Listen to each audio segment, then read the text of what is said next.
Hello बच्चों, चलिए प्रश्न को देखते हैं। प्रश्न है हमारे पास, यदि a बराबर अवयव दे रखा है जिसके अवयव हैं 3, 7, 2, 5 और b बराबर अवयव दे रखा है जिसके अवयव हैं 6, 8, 7, 9 हो तो सत्यापित कीजिए कि a गुणा b का व्युत्क्रमणीय अवयव बराबर है b का व्युत्क्रमणीय अवयव गुणा a के व्युत्क्रमणीय अवयव के। चलिए सर्वप्रथम हम प्रश्न के लिए मुख्य अवधारणा लिखते हैं। मुख्य अवधारणा में किसी 2 गुणा 2 कोटि के अवयव का व्युत्क्रमणीय अवयव हम किस प्रकार ज्ञात करते हैं, उसे हम एक उदाहरण द्वारा समझते हैं। उदाहरण के तौर पर मान लीजिए a बराबर हमारे पास एक अवयव दे रखा है जो कि हमारे पास है, जिसके अवयव हैं a, b, c, d। तो हमारे पास a के व्युत्क्रमणीय अवयव को ज्ञात करने का हमारे पास सूत्र होता है 1 सारणिक a गुणा हमारे पास होता है a के अवयव का सहखंडज अवयव या एडजॉइंट a भी हम कह सकते हैं। तो निम्न सूत्र की सहायता से हम किसी भी अवयव का व्युत्क्रमणीय अवयव ज्ञात करते हैं। परंतु यदि हमें 2 गुणा 2 कोटि का अवयव दे रखा हो और उसका व्युत्क्रमणीय अवयव ज्ञात करना हो तो हमारे पास एक सूत्र होता है कि यदि हमारे पास 2 गुणा 2 कोटि के अवयव पर ही जो हमारा निम्न सूत्र है वह लग सकता है। तो a का व्युत्क्रमणीय अवयव बराबर हमारे पास हो जाएगा 1/AD माइनस BC और हमारे पास गुणा में अवयव आएगा जो कि कुछ इस प्रकार लिखा जाएगा कि A और D के तो हम स्थान बदल देंगे, अर्थात A की जगह D और D की जगह A लिख देंगे और जो दूसरा विकर्ण है उसमें चिन्ह बदल देंगे, तो -B और -C कर देंगे। तो निम्न सूत्र की सहायता से हम 2 गुणा 2 कोटि का व्युत्क्रमणीय अवयव ज्ञात करते हैं। यह सूत्र केवल 2 गुणा 2 कोटि के व्युत्क्रमणीय अवयव पर ही लागू होता है। अतः प्रश्नानुसार प्रश्न में जो हमारा बायां पक्ष है, प्रश्न में हमें समीकरण को सत्यापित करना है। a गुणा b के व्युत्क्रमणीय अवयव का मान b का व्युत्क्रमणीय अवयव गुणा a के व्युत्क्रमणीय अवयव के बराबर सत्यापित करना है। तो चलिए सर्वप्रथम हम बाएं पक्ष को हल करते हैं। तो हमारा बाएं पक्ष है उसमें हम सर्वप्रथम a गुणा b ज्ञात करते हैं।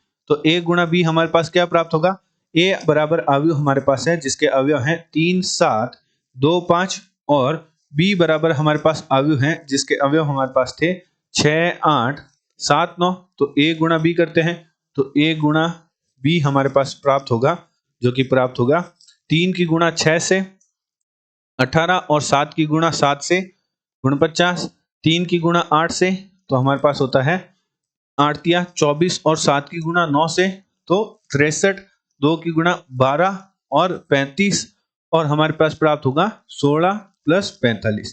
तो हमारे पास अवयव प्राप्त होगा a गुणा b करने पर जो अवयव प्राप्त होगा उसके अवयव होंगे 67, 87, 47 और 61।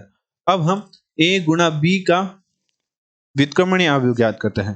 तो a गुणा b का व्युत्क्रमणीय अवयव हमारे पास मुख्य अवधारणा में सूत्र अनुसार हो जाएगा। a क्या हो जाएगा, a b c d। a हमारे पास हो जाएगा 67, b हमारे पास हो जाएगा 87, c हमारे पास हो जाएगा 47 और d हमारे पास हो जाएगा 61। तो निम्न सूत्र से हल करते हैं तो हमारे पास हल करने पर प्राप्त होगा, मान रखेंगे और हल करेंगे तो हमारे पास हमारे पास प्राप्त होगा 67 गुणा 61 माइनस 87 गुणा 47 और विकर्ण प्रथम विकर्ण के अवयवों को बदल देंगे तो 67, 61, 67 और द्वितीय विकर्ण के अवयवों के चिन्ह बदल देंगे तो -87 और -47। तो हमारे पास a गुणा b का जो व्युत्क्रमणीय अवयव प्राप्त होगा वह प्राप्त होगा जब हम 67 गुणा 61 माइनस 87 गुणा 47 करेंगे तो हमारे पास मान प्राप्त होगा -2 और हमारे पास जो सारणिक है वह है 61 माइनस 87 माइनस 47 67।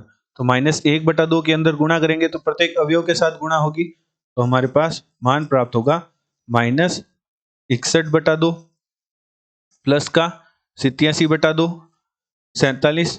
तो हमारे ये प्लस का हो जाएगा /2 और हमारा है 67 तो ये हमारा हो जाएगा माइनस का 67/2। अब हमें हमारा जो बायां पक्ष है उसे हमने हल कर लिया और बाएं पक्ष को हल करने पर जो हमारे पास निम्न सारणी प्राप्त हुई, अब हमें दाएं पक्ष को हल करना है। तो दाएं पक्ष में हमारे पास था, प्रश्न में हमें दाएं पक्ष में दे रखा था, वह दे रखा था b के व्युत्क्रमणीय अवयव का a के व्युत्क्रमणीय अवयव के साथ गुणा करना है। तो चलिए सर्वप्रथम हम b का व्युत्क्रमणीय अवयव ज्ञात करते हैं। तो हमारे पास यहाँ b लिख लेते हैं। b अवयव प्रश्न में हमें दे रखा था एवं a अवयव प्रश्न में हमें दे रखा था, वह हमें दे रखा था b हमें अवयव दे रखा था, वह था 6, 8, 7, 9 और a दे रखा था 3, 7, 2, 5। तो चलिए b हमें दे रखा था 6, 8, 7 और 9 और ए हमें दे रखा था 3, 7, 2, 5। तो चलिए सर्वप्रथम बी का व्युत्क्रमणीय अवयव ज्ञात करते हैं। तो मुख्य अवधारणा से हमारे पास सूत्र हो जाएगा 1/6 गुणा 9। तो 6 गुणा 9 हमारे पास होता है 54 माइनस 8 गुणा 7 हमारे पास होता है 56।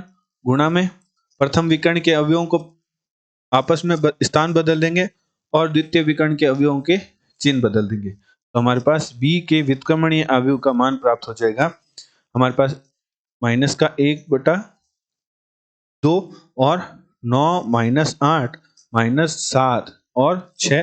तो गुणा करते हैं तो हमारे पास प्राप्त होगा माइनस 9/2 प्लस का 8/2 प्लस का 7/2 और माइनस का 6/2। अब हम a का व्युत्क्रमणीय अवयव ज्ञात करते हैं। तो a का व्युत्क्रमणीय हमारे पास अवयव हो जाएगा 3 की गुणा 5 से तो 15 माइनस 14 और प्रथम विकर्ण के अवयवों के स्थान बदल देंगे तो 3 की जगह 5 आ जाएगा और 5 की जगह 3 और द्वितीय विकर्ण के चिन्ह बदल देंगे, द्वितीय विकर्ण के अवयवों के चिन्ह बदल देंगे। तो हमारे पास जो a का व्युत्क्रमणीय अवयव का मान प्राप्त होगा 14, 15 माइनस 14 करेंगे तो 1 ही प्राप्त होगा। तो हमारे पास अवयव प्राप्त होगा 5 माइनस 7 माइनस 2 और 3। निम्न अवयव के होंगे। अब हमें b के व्युत्क्रमणीय अवयव के a के व्युत्क्रमणीय अवयव के साथ गुणा करनी है। तो b का व्युत्क्रमणीय अवयव गुणा a का व्युत्क्रमणीय अवयव। तो b का व्युत्क्रमणीय अवयव हमारे पास प्राप्त हुआ था, वह प्राप्त हुआ माइनस 9/2, 8/2, 7/2 और माइनस 6/2। तो माइनस 9/2, 8/2 था उसे 4 लिख लेते हैं, 7/2 और माइनस का 6/2 था उसे माइनस 3। गुणा में हमारे पास है ए अवयव हमारे पास प्राप्त हुआ था 5 माइनस 7, 5 माइनस 7 और माइनस 2 और 3। तो परस्पर गुणा करते हैं तो गुणा करने पर हमारे पास प्राप्त होगा माइनस 9/2 की 5 से करेंगे तो माइनस का 45/2 और माइनस का 8। इसी प्रकार माइनस 9 की प्लस इससे करेंगे तो हमारे पास 9 गुणा 63/2 प्लस का हमारे पास हो जाएगा 12। इसी प्रकार अन्य अवयवों की गुणा करेंगे तो 35/2 प्लस 6 और 49/2 माइनस 9। तो जब हम हल करेंगे लघुत्तम लिखकर हल करते हैं तो 2 लघुत्तम लिया तो 45 माइनस 16 करेंगे तो हमारे पास प्राप्त हो जाएगा माइनस 61/2। इसी प्रकार 2 लघुत्तम लेंगे तो 24 प्लस 63/2 हमारे पास प्राप्त हो जाएगा 87/2। 2 लघुत्तम लेंगे तो 12 प्लस 35/2 हमारे पास प्राप्त हो जाएगा 47/2 और माइनस का 18 और माइनस का 49 मिलकर हमें दे देगा माइनस का 67/2। तो हमारा जो b का व्युत्क्रमणीय अवयव का a के व्युत्क्रमणीय अवयव के साथ गुणा करने पर जो अवयव प्राप्त हुआ, जो कि हमारे पास निम्न अवयव प्राप्त हुआ, यह अवयव हमारा a का b के साथ गुणा कर व्युत्क्रमणीय अवयव निकाला, जो कि हमारे पास निम्न अवयव प्राप्त हुआ। ये परस्पर बराबर है। अतः हमने जो समीकरण थी वह सत्यापित कर दी, अर्थात जो हमारा बायां पक्ष था वह दाएं पक्ष के बराबर है। अतः हमारी समीकरण है वह सत्यापित हो रही है। आशा करते हैं आपको प्रश्न का समझ आया होगा। धन्यवाद।